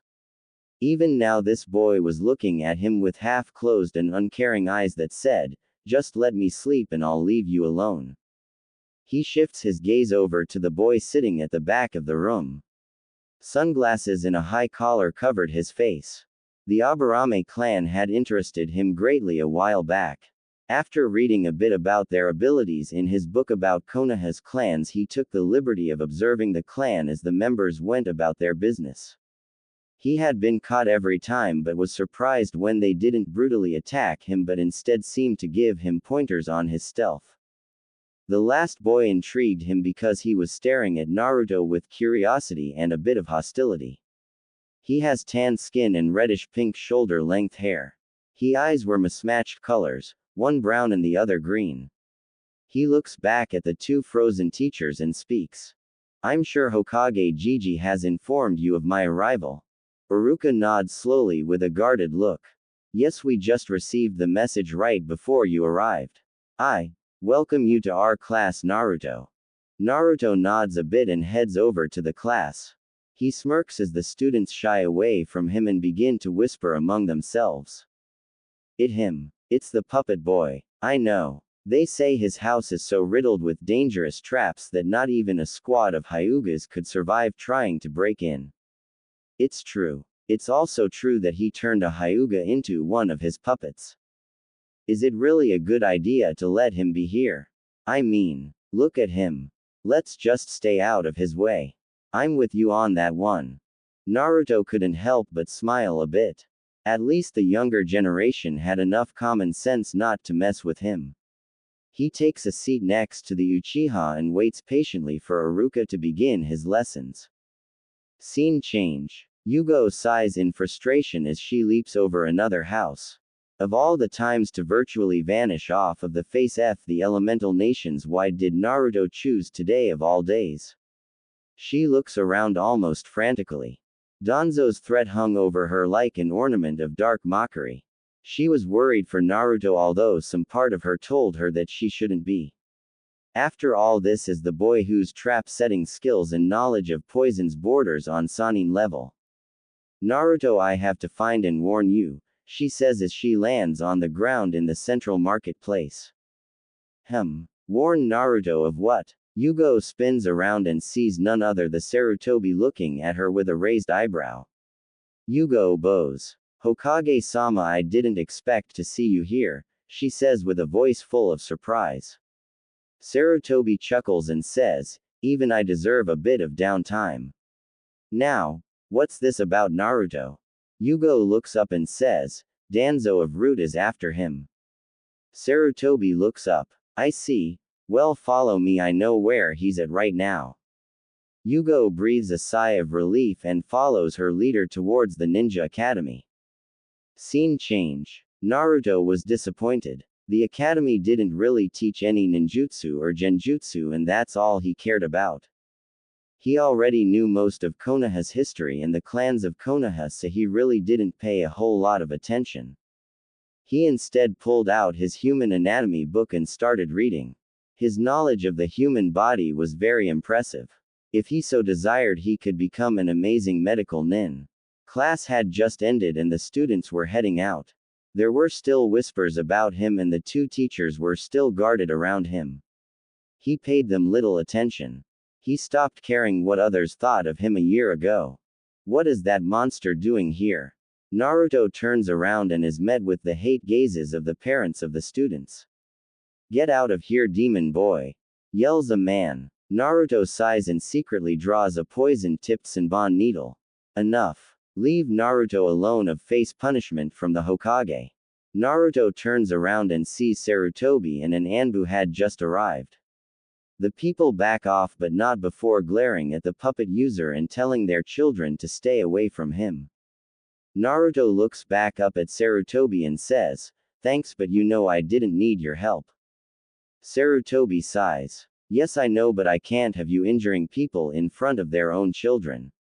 Naruto scoffs. Like I care. Sarutobi sighs again. Anyway, I have something important to tell you. Or rather, Yugo-chan here does. At the mention of her name, Yugo removes her mask and looks directly into Naruto's eyes. Naruto raises an eyebrow in slight surprise. Alright then, follow me, he says to the two ninja. There might be a few nosy eyes around that I don't want spying on us. In the bushes, the Uchiha and the tan-skinned boy flinch. Sarutobi nods, also knowing who was present, and places his hand on his shoulder. Where to? He asks. Naruto smirks and says, my place. Sarutobi and Yugo look at each other before vanishing with Naruto. They appear at the doorstep of Naruto's home a minute later and have to duck as two Chunin suddenly lunge from the roof.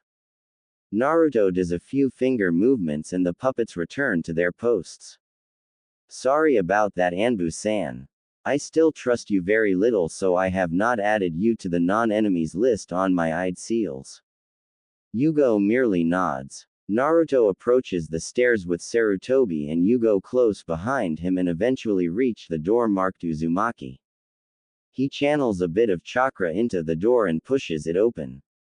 Unlike the Hyugas who were dragged down to his underground dojo by one of his many ingenious traps, the door merely opens, revealing a small apartment room. Decorated in puppets' parts, tools and jars of body parts. Yugo and Sarutobi look around a bit grossed out by the morbid settings of Naruto's home. It reminded him all too well of his old student. He points to the couch and says, "Sit." They do, and Naruto flops down into a rocking chair and grabs up a puppet torso and begins to tinker with it. "Now what was it that you wanted to tell me?" he asks after a minute.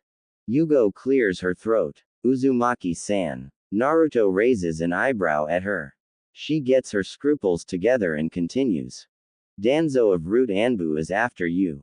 Naruto scoffs. "Root Anbu, huh? You know about them?" asks Sarutobi. Naruto shrugs. "A little, but not a whole lot.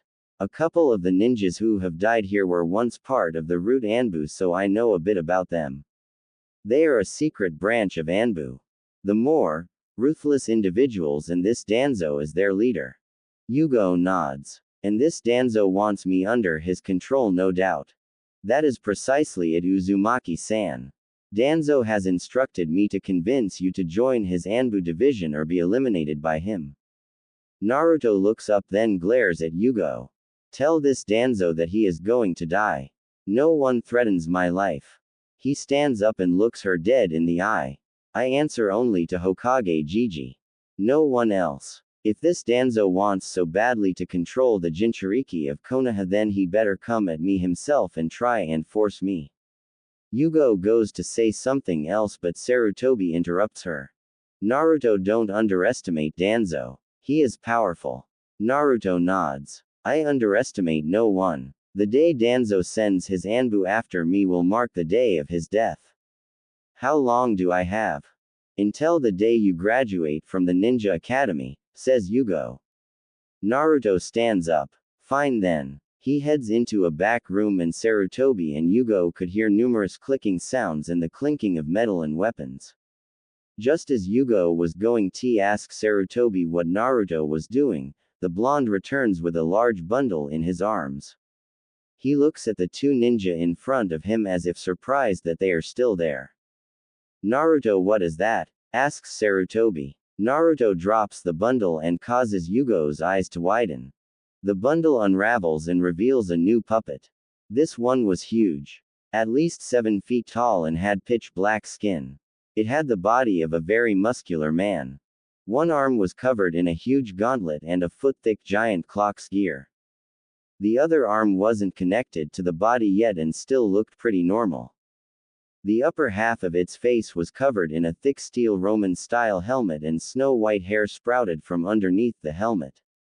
It was dressed in a tattered black kilt and a thick white sash that went from its left shoulder diagonally across the chest and around the right hip before coming back up across the back. A huge feathery black wing and 2 metallic tentacles were placed next to the puppet, and so were numerous canisters decorated with seals and kanji for different elements. He grins and returns to the room, returning a few minutes later carrying a shield that was twice as tall and as wide as the boy, and a double-bladed battle axe that was also nearly twice as tall as he was. The shield was triangle-shaped and had a golden outline. The center was decorated with a golden fox head, and the rest of the shield was black. The axe blade was black and the staff part was gold with a design of a nin-tailed fox lunging at something toward the blade. Perfect weapons for a warrior of this new puppet's stature. He drops the items next to the puppet and grins at Sarutobi and Yugo. "Meet my newest puppet. 2 months in the making. An original Uzumaki design. Oni Tenshi. Demonic Angel." Sarutobi and Yugo could only gape at Naruto, who smirks. "Human puppets are not the only puppets I know how to make." And to prove his point, he unseals Fox Naruto and has it look at Yugo. "You say Danzo will come at me the day of my graduation. Fine then. I'll use that time to prepare." He kneels down next to Oni Tenshi and picks up the disconnected arm of the huge puppet. "Hokage Gigi. Do you know of anyone who can teach me ninjutsu and genjutsu?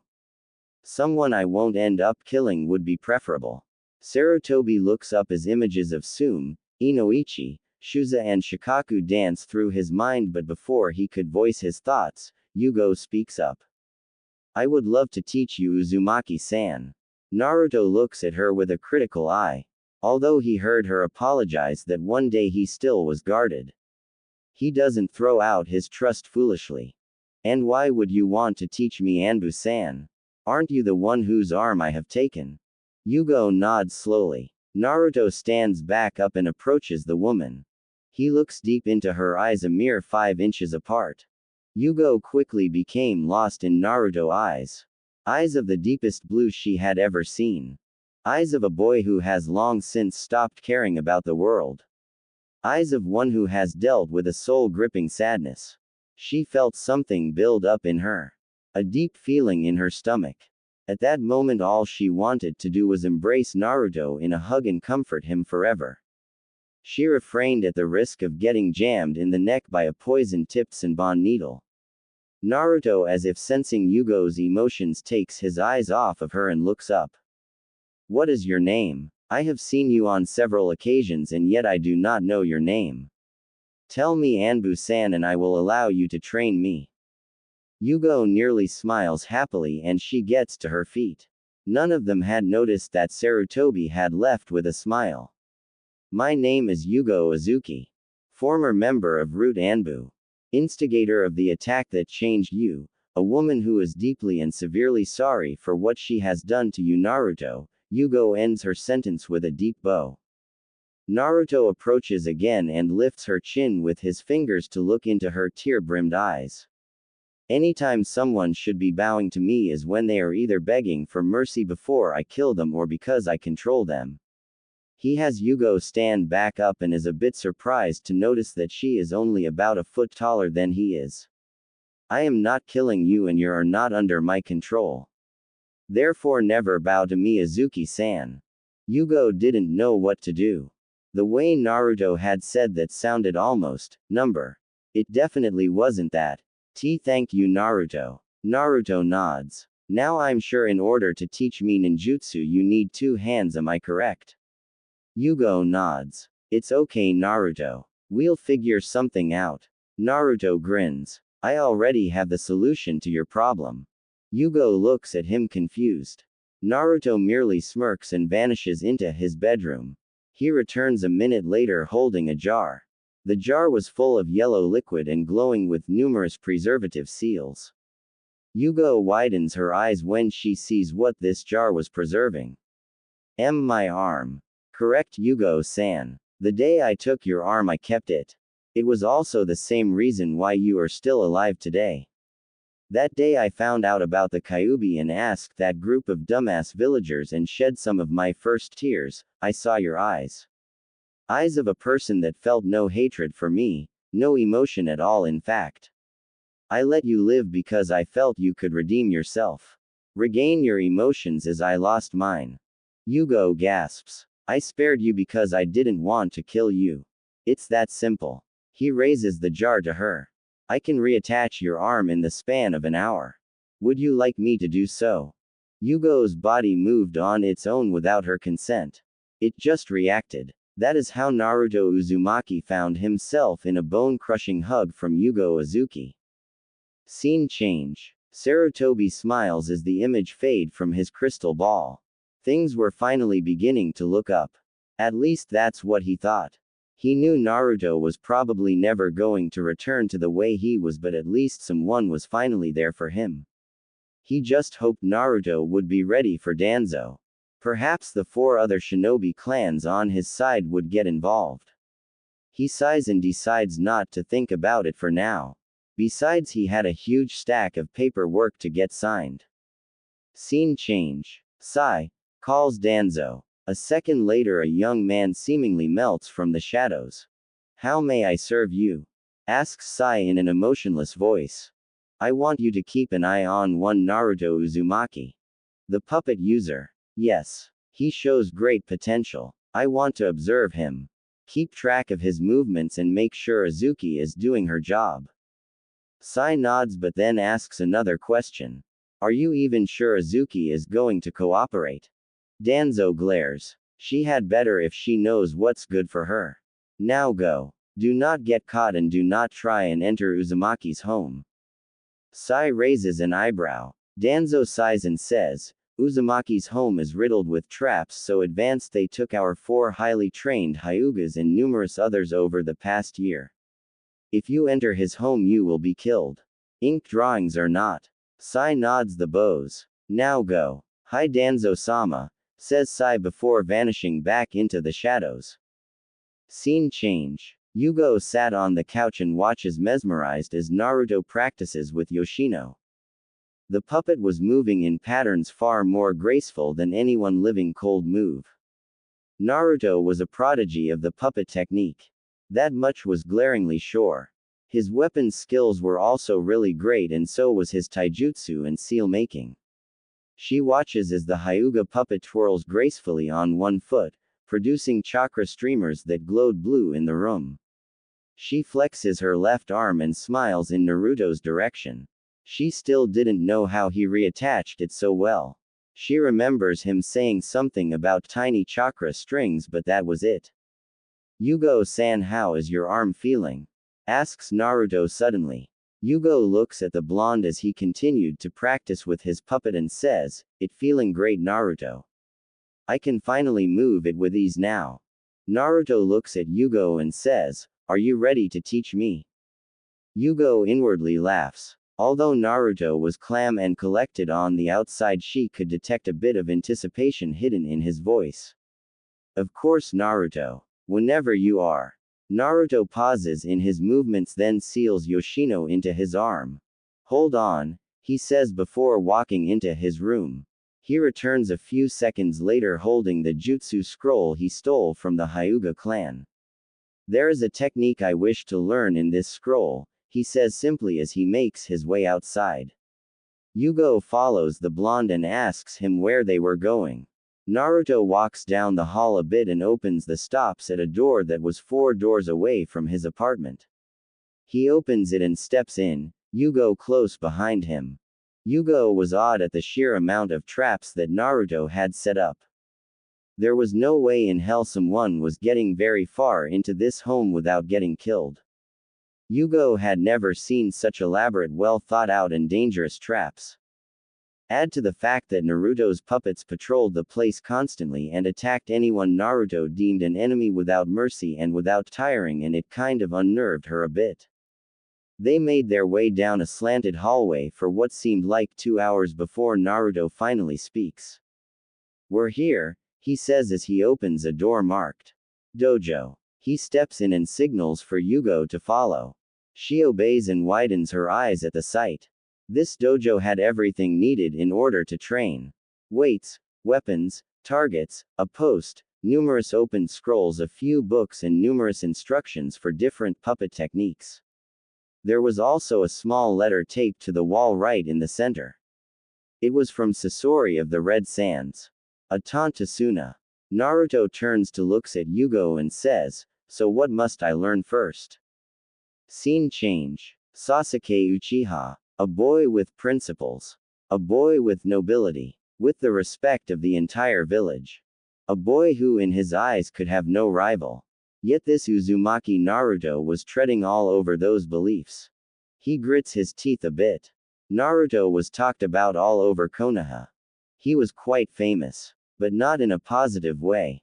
His very name struck fear into the hearts of some of the villagers and inspired angry mobs in others. Sasuke felt a bit of jealousy for this boy.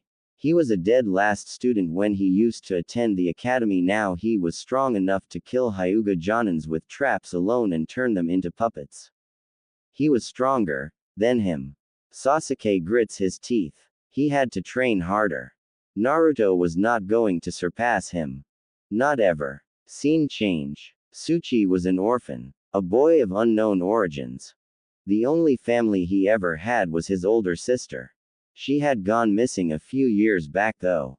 He didn't like this Naruto. Didn't like him one bit. The guy acted like he was above everyone else.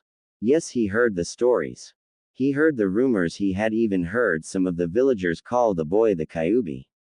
He didn't care. He saw Naruto as a stuck-up little brat who needed to get over himself. He huffs as he punches the training post for the 400th time.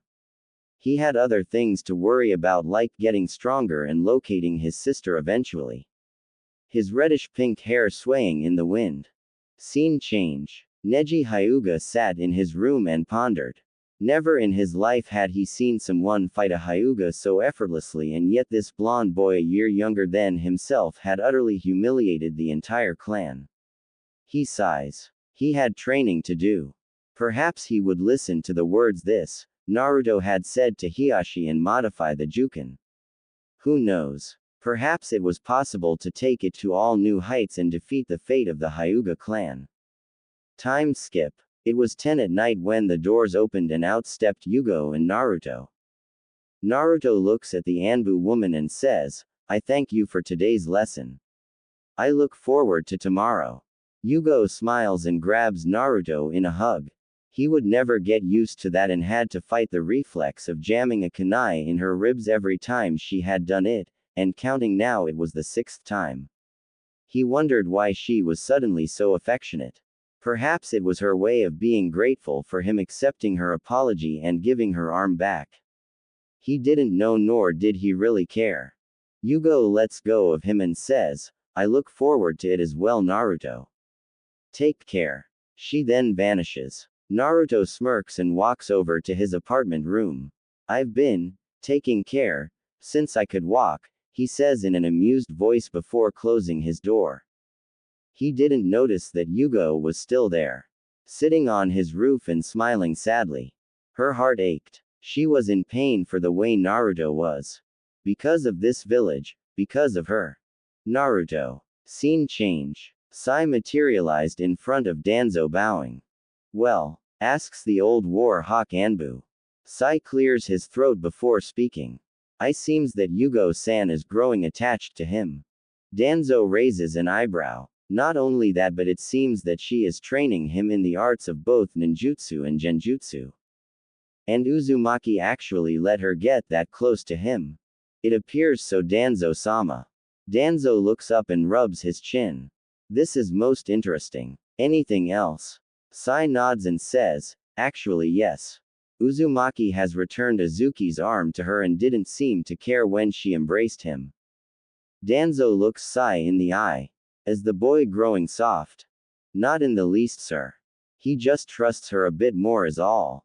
Uzumaki still holds that burning desire in his emotionless eyes. Danzo smiles. "Good. Continue keeping tabs on him. Approach him with my message on the day of his graduation exams. If he refuses, I give you full authority over my troops. Kill him." "Hi Danzo-sama." Danzo smirks and dismisses the young soldier. "Uzumaki-san, if you know what's good for you, you'll join me. Become my tool." Heh heh heh heh. The next day Yugo arrives at Naruto's home. Naruto himself had decided to skip out on the academy this day so he could learn more under the Anbu. She knocks on the door, relieved to know that his puppets didn't attack her. "Enter," says Naruto in that same hollow voice he always has. Yugo obeys and gasps a second later. Naruto's newest puppet was finished.